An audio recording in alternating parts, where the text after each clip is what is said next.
Welcome into another episode of Tailgate Talk SEC. I am Will Thomas.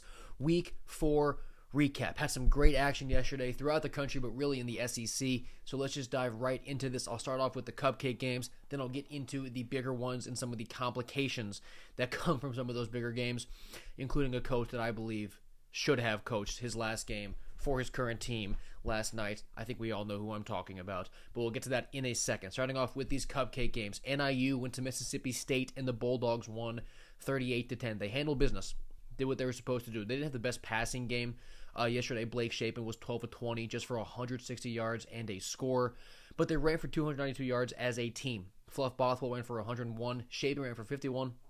They did what they were supposed to do when a MAC team visits you. Just another tune-up game for Mississippi State before conference play really kicks off. Then UAB went up to Knoxville to play Tennessee 56-24 Vols. The offense looked just as good as it has been throughout the year. Aguilar threw for 218, 3 touchdowns, and a pick.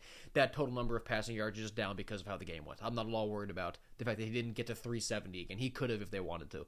They had 239 on the ground as a team. Again, did Tennessee. That power run game still works incredibly well. Chris Brazzell and Mike Matthews both got in the end zone through the air. They did allow Jalen Kidna, UAB's quarterback, to throw for 364 and 2 touchdowns. That's probably a little too much. It's probably a little too much for your defense, but they're still getting healthy. They're still getting together. And a 30-point win is a 30-point win, right? This game was still never in doubt. They still blew out the lesser opponent that came up to their campus.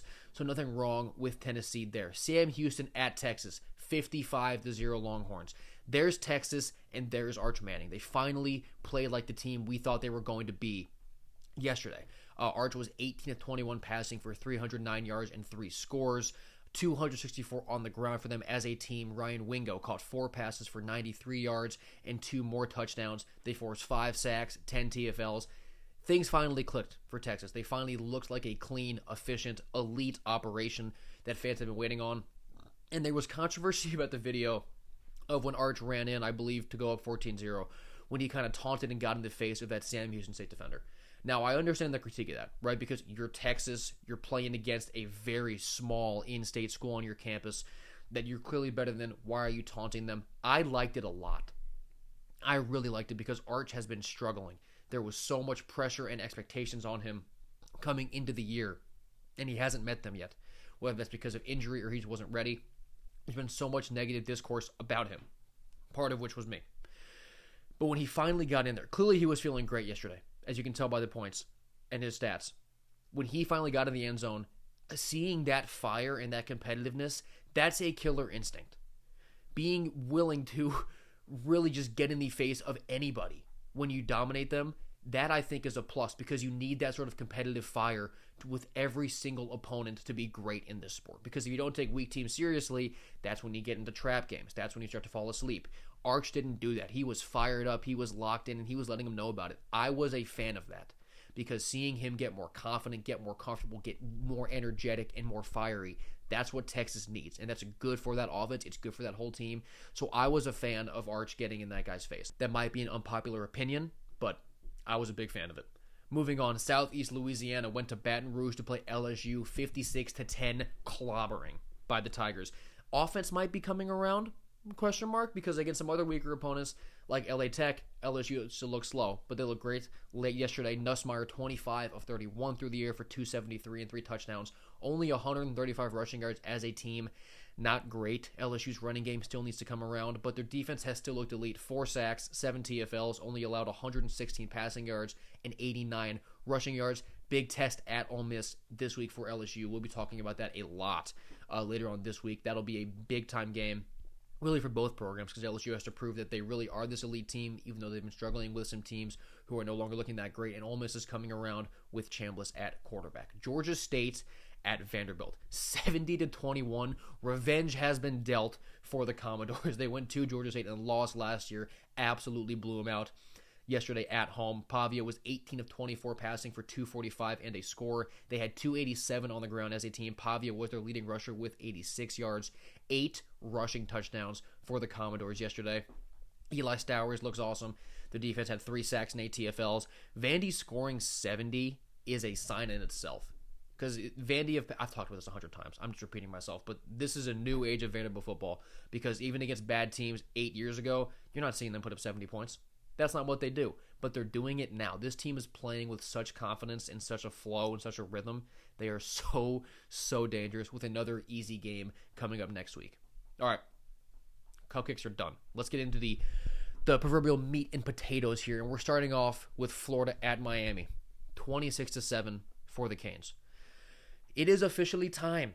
Billy Napier should not be the coach of the Florida Gators when Texas comes in there in 13 days after Florida's bye week. The offense is absolutely horrible. And that is Billy Napier's, that's where he's planted his flag. He's been calling the plays all 4 years he's been in Gainesville. He has refused to delegate those responsibilities to somebody else despite pressure from everywhere. And it seems like it's only getting worse with the most talented offense he has had during his time in Gainesville. They had one good drive. 7 points in a game is absolutely inexcusable against anybody. You're the Florida Gators with a 5-star at quarterback, multiple 5 stars at receiver, one of the better running backs in the country in Jaden Ball. 7 points is pathetic. And diving into some specific examples that I found during this game. 3rd and 1 with 11:55 left in the fourth quarter in a 13-7 game. This, I think, was Florida's second drive with a chance to go down and take the lead. On that third run, it's a Jaden Ball run up the gut. Everybody and their mother, also my dog, knew that play call was coming. The predictability of Billy Napier's offense other teams have literally come out and said, yeah, we knew what they were running. Because of how predictable Napier's offense is. There are no wrinkles. There's nothing new. There's nothing creative. It's just this vanilla offense that doesn't work. And he won't budge off of it.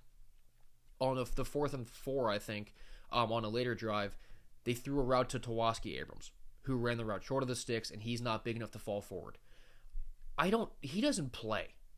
Tawaski Abrams does not play. And the 4th down design is for him? It's mind-numbing stuff that nobody would call. You have to get plays to your best players in ways that the defense won't see coming. You can give the ball to Jaden Ball all you want, but if you run it up the gut when Miami is expecting it and they've been dominating the trenches, you're going to fail. If you throw the ball to Tawaski Abrams on 4th down, you're going to fail. And one more thing that didn't get a lot of coverage. On a run for Miami from Chamar Brown on the drive that effectively put Florida away, their first touchdown of that second half. At the bottom of a pile, Jamari Lyons ripped off Chamar Brown's helmet. And the broadcast didn't really mention it, but you could see Brown at the end of that play, like looking at the ref, like, he ripped my helmet off. And he did. It was an uncalled, what would have been an unsportsmanlike penalty from Jamari Lyons. Again, we saw it in the USF game when Brandon Betts spit on the guy. That was another unsportsmanlike worthy act from a Florida defender in a spot where they just couldn't afford it. Like, the team is not thinking. They're not, I don't want to say they're not smart, but they're not playing smart. They're playing emotional, and they're playing out of their bodies, out of their minds. Like, everything is wrong. Everything is wrong with this team. From the culture to the schemes, everything is bad.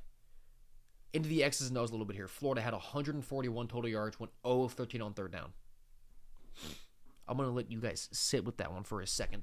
0 of 13 on 3rd down and only 141 total yards. Lagway was 12 of 23 passing, 61 yards in the air. 5 yards per completion. This is not a service academy. This is the Florida Gators. And those are the numbers that they're putting up. Jaden Ball led the team in receptions with 3. Your running back against a weaker, I won't say weak secondary, but against a team whose weakness is their secondary, your running back leads your team in catches and only with 3? It's horrible. It's horrible. They allowed 4 sacks and 7 TFLs against a Miami front, which, to their credit, is very, very good. Is very good. But, I mean, this predictable, slow offense where DJ Lagway looks inaccurate and uncomfortable, you can't keep running it out there. You can't keep running it out there. And I think that Herb Street on the broadcast nailed it. He was talking about how nobody on the offense is even competing. There was never any fire. There was little to no emotion. The defense had it, but the offense never did. And that's been the problem for Florida all year. To give Miami their credit, though, 5.3 yards per carry. They were running the ball so well all day, 8 of 16 on 3rd down. Carson Beck didn't do a lot. He didn't have to. It was the same thing as the LSU game, where the passing game for Florida's opponent didn't need to be there because of how bad Florida's offense was. But Mark Fletcher ran the ball 24 times for 116 yards and a score. Chamar Brown ran it 18 times for 80 yards and 2 scores. Miami won this game, straight up. But Florida is in a spot where they just cannot afford to keep Billy Napier. This team is broken. The team is absolutely broken. They're not going to win more than one more game this year, I don't think. Maybe they can get to 3 wins, but with Napier as the head coach, as the team currently is, this team is not going to get to 4-8. They're just not. So a change just has to be made. All right, on to something a little more fun. Auburn at Oklahoma. This game was awesome. Oklahoma won 24-17. I was really impressed with both teams defensively because on third downs, Auburn was 3 of 15, Oklahoma was 3 of 12. Yards per rush, Auburn got 1.9, Oklahoma got 1.2. Now you can look at that and say these offenses are not any good. What is going on? I'm choosing to look at it from a defensive lens because both these offenses, they have valuable data points against solid teams, Auburn versus Baylor and Oklahoma versus Michigan, where the offenses work. Like, these offenses can put up points.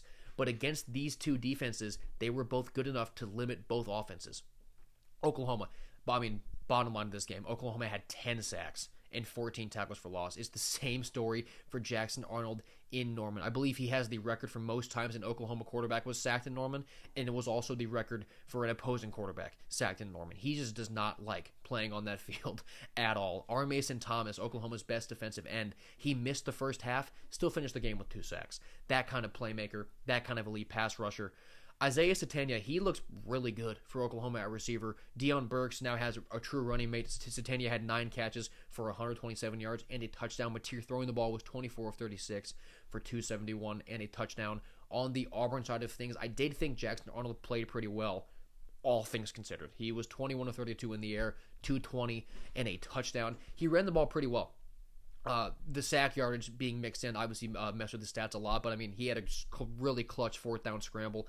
I thought he looked pretty good given everything. Cam Coleman was awesome. He had 3 catches for 88 yards and a score. Auburn only got home to Mateer 1 time. So the sack disparity being 9, it's impossible to win a game when that happens. What everybody's talking about is that wrongly officiated touchdown for Oklahoma when Isaiah Satania was coming off the field, presenting him, I think official terminology is presenting as a substitution, and then he ran the route hidden on the sideline. First off, I disagree with that rule. I think that's the defense's responsibility to be on that and know what's happening. But regardless of what I think, a rule is a rule and it should have been flagged. At the end of the day, despite that counting as a touchdown, Auburn had the lead in the 4th quarter. If they go out there and get a stop, it doesn't even matter. But they didn't. If you leave the game in the hands of the officials, you are going to get burned. That is an old adage. Everybody understands that. So both things can be true at the same time. The play was officiated wrong and it should have come back. But we don't know that Oklahoma wouldn't have scored anyways. And also, Auburn went down in the 4th quarter and took the lead. And they couldn't get one more stop. So regardless, Oklahoma went out there and earned the game. And this was an awesome game between two teams who I really liked in the preseason. And I do think after this, I think both teams really showed why they can go out and win a lot of games. I haven't lost confidence in either squad after what we saw yesterday. Moving on now, South Carolina at Missouri, 29-20 Missouri.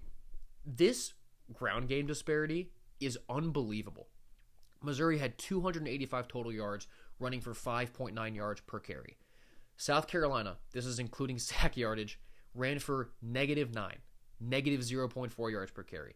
The first down battle, 29-15 in favor of Missouri. Total yards, 456 to 293 in favor of Missouri, and the game was still competitive. Bo Pribula, I thought, was just okay. 16-27 passing for 171 and a touchdown, also had a pick. Ahmad Hardy is my pick to win the Doak Walker Award at this point. 22 carries, 138 yards, and a touchdown. He is impossible to bring down. Such a physical, violent runner who just loves gashing through defenses. And defensively, Missouri sacked Sellers 5 times, but despite that, I did think Lenore's played pretty well despite being questionable all week. He was 18 of 28 through the air, threw for 302 and 2 touchdowns. He wasn't much of a running threat, which I do believe was a direct consequence of the concussion last week. But Missouri is real. That defense is so good. The running game is incredible. Those are just 2 major championship check marks that Missouri has already established through 4 games. And South Carolina is not dead. that I thought I was really impressed with how they came out and fought this week with after their quarterback was questionable, after a bad loss against Vandy at home. They really came out and fought and could have won this game if a few more things had gone their way. But with 2 losses already, their margin for error is gone.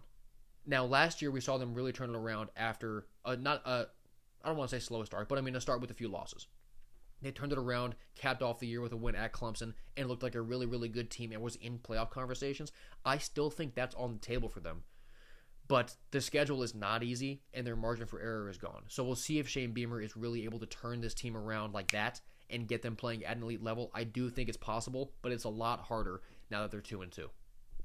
This game was an absolute heartbreaker. Arkansas at Memphis. 32-31 Memphis. I mean, Arkansas in every sport. Can we please give these fans a break from just emotional turmoil? They blew a big lead. I believe they were by 17 in that first half. The late fumble from Mike Washington Jr. when they were well within, they were on the 10-yard line.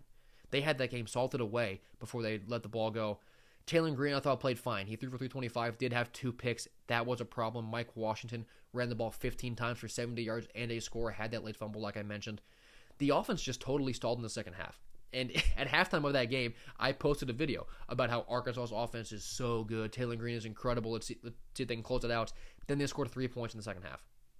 And I looked like a dumbass. And I don't like looking dumb. So I'm mad at Arkansas. But, this team is clearly talented. Their offense has so many good players. They just didn't adjust.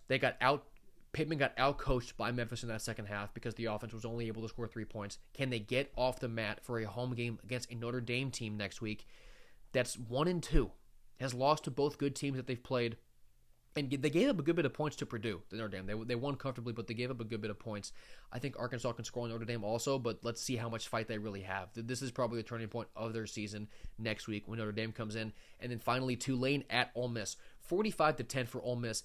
It was like an 11-point spread in this game. Ole Miss looked really, really good. Trinidad Chambliss is awesome. 307 yards and 2 touchdowns in the air. Also 112 yards on the ground. Ole Miss's defensive front, I'm still somewhat concerned about because they got no sacks. When Tulane walks into your building, you want to cause a little more havoc. You want to get more sacks, more TFLs than Ole Miss had, but when you score 45, you can really get away with some defensive shortcomings. This offense is absolutely red hot for LSU this week when the Tigers go in to Oxford. That game's going to be awesome. Once again, we'll preview that later in the week. Don't want to get too into it now, but a really impressive showing from Ole Miss, from Trinidad Chambliss. This offense is as good as it's ever been. That'll do it. That is all of the Week 4 SEC action recapped for you guys. I have been Will Thomas. Thank you so much for tuning in to this episode of Tailgate Talk SEC. We'll have preview stuff all week as we get ready for another week of SEC football.